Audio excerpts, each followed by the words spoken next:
eu sou servo missionário Roberto, que é mais uma resposta a esse protestante, né? E arqueólogo, Rodrigo Silva também já refutamos ele com esse argumento de imagem, Sila Malafaia, tantos outros pastores que distorcem, né, a escritura. Esse aqui ó, Deus mandou fazer imagem, os querubins e as imagens católicas. Interessante. Se o Velho Testamento aponta o Novo, então a igreja lá no tempo do rei Salomão aponta a igreja católica. A igreja lá que tem a igreja católica, tem imagem e escultura, é de acordo com a igreja do tempo do rei Salomão. Imagem via sacra. Imagem sagrada que Deus mandou fazer. Êxodo 25, 18. Ou Números 21, 8, 9. Interessante, né? Olha só que interessante. Normalmente, quando nós debatemos com alguns apologistas católicos a respeito do uso das imagens, muitos deles levantam alguns textos bíblicos, onde a Bíblia ela mostra que Moisés e os israelitas fizeram algumas imagens dentro daquela dispensação do Antigo Testamento. Então eles olham para Êxodo capítulo 20 e falam, olha, aqui Deus proíbe fazer imagens, apenas imagens de deuses pagãos. Mas as imagens do culto dado ao Deus verdadeiro, ela é admitida, como está no capítulo 25, versículo 15. Culto de adoração ao Deus verdadeiro e culto de honra às imagens, via sacra, porque a imagem ali que sentavam os dois querubins ali diante da Arca da Aliança são prefiguração de servos, em Mateus 22, 30. Então, tem diferença o culto a Deus e ao culto às imagens via sacra. Que interessante. Lá Deus está proibindo também culto de adoração a deuses, a ídolos. Imagem que não é via sacra, imagem que não aponta a Deus, imagem que só quer adoração. A imagem via sacra, ela aponta a Deus, te leva a Deus, como a serpente no deserto. Números 28, 9. Tanto que eles falam, do mesmo jeito que foi levantada a serpente, eu serei levantado. A Bíblia que disse. E 20 do próprio livro de Êxodo, onde Deus manda Moisés fazer 2 querubins enormes para colocar em cima da Arca da Aliança, que ficava dentro do Santos dos Santos, o lugar mais escondido. Então Deus mandou Moisés fazer a Arca da Aliança e colocar 2 querubins. Tem um significado, tem um simbolismo. O que significa os querubins? Servo. O que significa a Arca da Aliança? Prefiguração de Nossa Senhora. Lucas 1 ali. Aqui, a Arca da Aliança prefigurava o quê? A aliança, os mandamentos, né? A aliança de Deus com o povo israelita, né? E no Novo Testamento, ali já tem uma nova Arca da Aliança. Um Novo Testamento, uma nova aliança. Tanto que Jesus Cristo está no ventre de Nossa Senhora. Olha só que interessante, como o Velho Testamento prefigura o Novo. Como as imagens via sacra no Velho Testamento prefiguram o Novo. Do tabernáculo. Então, os católicos acreditam que, utilizando esses versículos bíblicos, onde Deus manda Moisés fazer imagens de 2 querubins, justificaria o uso das imagens dentro da Igreja Católica. Eu já falei com você em um vídeo a respeito do argumento do retrato e o porquê ele não é uma boa justificativa para os católicos para usarem as imagens como objeto de culto e veneração dentro da Igreja Católica. A mesma linha de pensamento nós vamos seguir aqui em Êxodo capítulo 25. Vamos comparar o uso das imagens católicas com o uso que Moisés e o sumo sacerdote fazia da imagem do querubim. Primeira coisa, a gente tem que observar que tudo isso que aparece em Êxodo está numa antiga dispensação, na dispensação da lei. E na dispensação da lei, diz o apóstolo Paulo lá em Colossenses, que tudo isso era sombra do que havia de vir. Colossenses não, Hebreus 10, 1. Sombra dos bens vindouros. O Velho Testamento é sombra do Novo. O Novo é sombra do Velho. O Velho aponta o Novo aponta o Velho. Interessante, né? Ou seja, todas as coisas que nós vemos, os objetos, os cultos, tudo isso apontava ou para Cristo, para a pessoa de Cristo, ou para o ministério de nosso Senhor Jesus Cristo. A Bíblia nos diz então que quando Cristo veio, as sombras deixaram de existir, a sua função acabou. Ou seja, nós não precisamos guardar sábado, nós não precisamos mais sacrificar animais, nós não precisamos... A lei e os profetas duraram até João Batista. A lei e os profetas.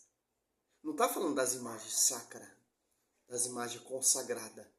Tem diferença, pastor. Não queira misturar o texto fora do contexto. Testamento que ficou confinado ali àquela dispensação. também o uso das imagens ficou confinado àquela dispensação. Por quê? Porque apontava, de algum modo, para a glória de Cristo que haveria de vir no Novo Testamento. Que interessante, como os caras eles são muito incrédulos. Então, se aponta a glória, os querubins, os objetos sagrados apontam o quê? Aponta a glória, a grandeza de Deus, te leva para Deus, como a serpente no deserto ali, que Moisés derrotou. Te levava, apontava a Deus e te levava para você lembrar dos mandamentos, dos preceitos. Como ali em Números 28, 9, em João 3, 14, 15, do mesmo jeito que foi levantado a serpente, o Filho do Homem será levantado também. Olha a prefiguração. Por quê? A serpente prefigura Cristo sendo levantado ali na cruz. E vai atrair todo o povo a ele, toda a geração a ele. E o povo, quando olha o mistério da cruz, o povo lembra do sacrifício de Cristo. E a igreja foi fundada e gerada lá na cruz. Interessante. Quando o povo olhava para a serpente, o povo era curado. Agora você olha para a cruz, você vê a grandeza, a redenção de Cristo pelo sinal da salvação na nossa vida. Te lembra o que é cruz? Olha só que interessante. Os milagres, os prodígios, o mistério. O apóstolo Paulo fala, não sei o que vive, mas Cristo que vive, estou preso, atado à cruz de Cristo. Outra coisa. No Antigo Testamento nós tínhamos algumas imagens que eram objetos apenas com finalidades de ornamento em cima da arca, que tinham uma finalidade também, não só de ornamento, mas de simbolismo. Aquela arca simbolizava a presença de Deus. Tá? E olha que interessante, essas imagens aqui, elas não eram vistas por ninguém, apenas o sumo sacerdote entrava uma vez por ano no Yom Kippur para fazer expiação por todo o povo de Israel, no Santos dos Santos, e aí sim ele se deparava com essas imagens dos querubins. Fora isso, o sumo sacerdote era proibido de entrar no Santos dos Santos. Ele não entrava no Santos dos Santos, nem os sacerdotes normais poderiam entrar e ver aquelas imagens. Então aquelas imagens não eram expostas. Elas não ficavam à exposição do povo. Isso aqui é uma mentira. O sacerdote, para entrar ali no Ikerbuk, lá no tabernáculo, ele tinha que se purificar, se consagrar, se purificar para entrar lá dentro desse templo para não morrer. Olha só a farsa, cara. E os sacerdotes eles são autorizados de carregar a Arca da Aliança. Segundo, essa... Apresentando Messenger. Interessante, né? Uma nova plataforma. Esses caras, eles distorcem tanto o texto, tanto, ele não mostra na Bíblia os versículos que ele está acusando a igreja. Por quê? A Bíblia mostra que ele está mentindo, que é mais uma farsa. Aquela arca simbolizava a presença de Deus. Tá? E olha que interessante, essas imagens aqui, elas não eram vistas por ninguém, apenas o sumo sacerdote entrava uma vez por ano no Yom Kippur para fazer expiação por todo o povo de Israel, no Santos dos Santos, e aí sim ele se deparava com essas imagens dos querubins. Fora isso, o sumo sacerdote era proibido de entrar no Santos dos Santos. Ele não entrava no Santos dos Santos,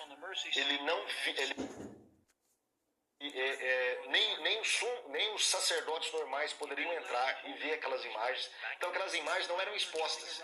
Elas não ficavam à exposição do povo.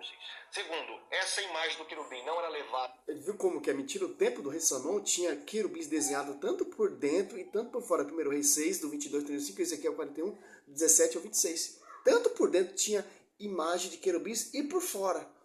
As paredes, tudo era desenhado com querubins. E também o tabernáculo ali, a cortina, tinha querubins artisticamente desenhado e bordado. Procissão, ninguém ficava tocando nessas imagens, elas não recebiam culto, elas não recebiam... Claro, quem toca na Arca da Aliança é morte, se não for sacerdote, olha só que interessante. Ele fala que não tem procissão, olha só que interessante. Se você catar aqui em Josué 6, ó, Josué, filho de Nun, convocou o sacerdote e disse-lhe, levai a Arca da Aliança, e 7 sacerdotes esteja diante dela, tocando as trombetas. E disse-lhe, em seguida ao povo, avantai, dai volta à cidade, marchando os guerreiros diante da Arca do Senhor.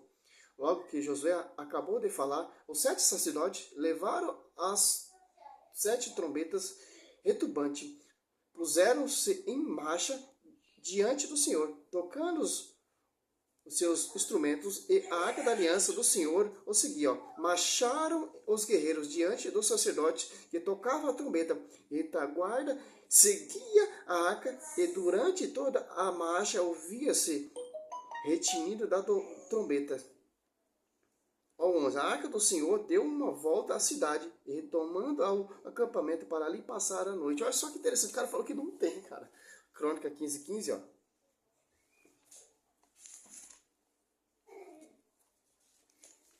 15:15. Os filhos de Levi, como tinham ordenado Moisés, segundo a palavra do Senhor, levaram a arca aos ombros por meio de varas. Olha o que eles faziam ainda, cara. Davi disse aos chefes dos levitas que estabelecesse o seu irmão com cantores e com instrumentos de música, cítaras, harpas e símbolos, para que o som vibrante e alegre se fizeram ouvir. Quer dizer o quê? Baixava a arca da aliança, o povo ficava pulando, dançando. Como ninguém enfia a arca da aliança? Esse cara é doido, cara. Olha só, tem mais aqui, ó. Por quê? Quem toca na arca é morte, cara. A arca é sagrada, olha só que interessante, ó. Quando uma pessoa que não foi autorizada tocou na arca, morreu, ó. Olha só que interessante, ó. 1 Crônica 13:8. Davi e todo Israel dançava diante de Deus. O povo via a arca da aliança e dançava diante de Deus.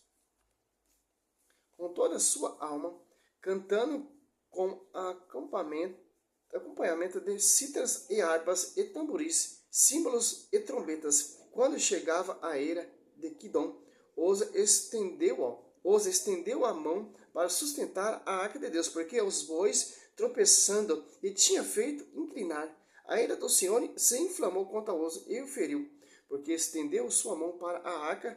Osa morreu ali no mesmo dia, diante de Deus. Olha só que interessante, ó. 1 Crônica 13:13. A arca de Deus ficou 3 meses com a família Obededom na sua casa, e o Senhor abençoou a família Obededom com tudo ele pertencia. Agora você cata aqui em Lucas, ó. Ficou 3 meses na casa de Obededom, e a família Obededom foi abençoada. A prefiguração de Nossa Senhora.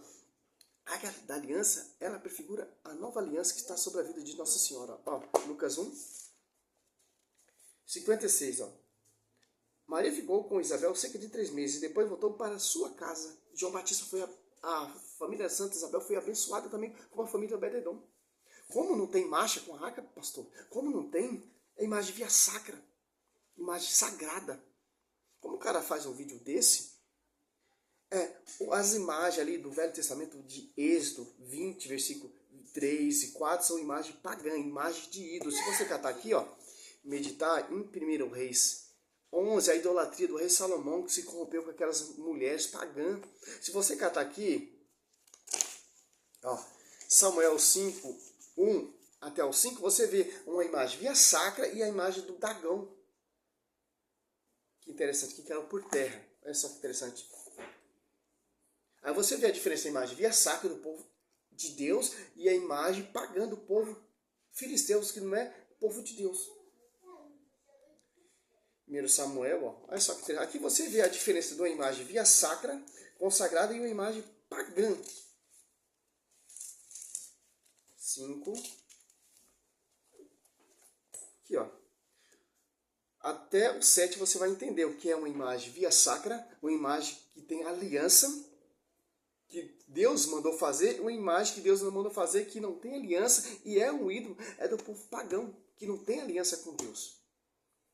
Interessante. Na Igreja Católica tem imagem de pagã, imagem que Deus não mandou fazer, imagem que não prefigura servo. Não tem. Que interessante. Oi, nego. Quer aparecer aqui no vídeo? Depois já vai dar uma voltinha, tá? Vai pôr uma blusinha, vai? Manda um joinha pro pessoal aí. Quietinho, tá? Ó. Só para encerrar o vídeo, ó. A arca entre os filisteus, ó. 1 Samuel 5 até o 7, ó. Os filisteus apoderaram-se, pois, da arca de Deus e levaram-na de Eber-Ezer para Zoto, tomando a arca de Deus e introduziu no templo de Dagom, colocando junto do ídolo. Vai lá para uma blusa, vai? Olha só que interessante, ídolo.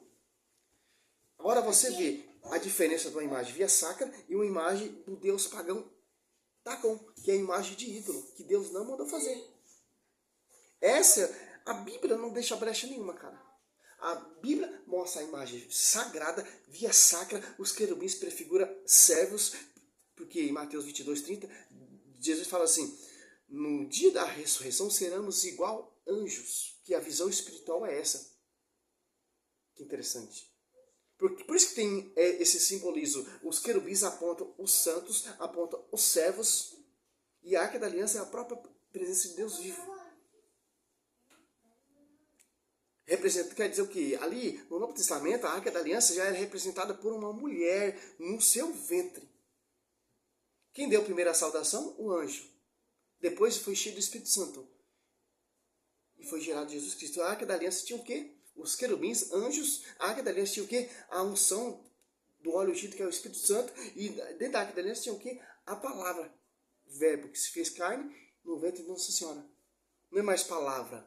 Não é mandamento mais escrito, mas que se fez carne no ventre de Nossa Senhora. Isso que os protestantes não entendem. Eles entendem, mas eles não querem dar o braço a torcer. Porque eles não querem se converter para a Igreja Católica. Eles querem ficar nessas patifarias, nessas desunião, nessas divisão, para perseguir a Igreja. Tanto fazer a posição, porque por isso nós fazemos posição sim, porque é tradição. É produção com Deus Dagon? É produção com ídolos, não? Ou imagem via sacra. A nova aliança está no ventre de Nossa Senhora. Por isso que nós marchamos com a Nossa Senhora ali.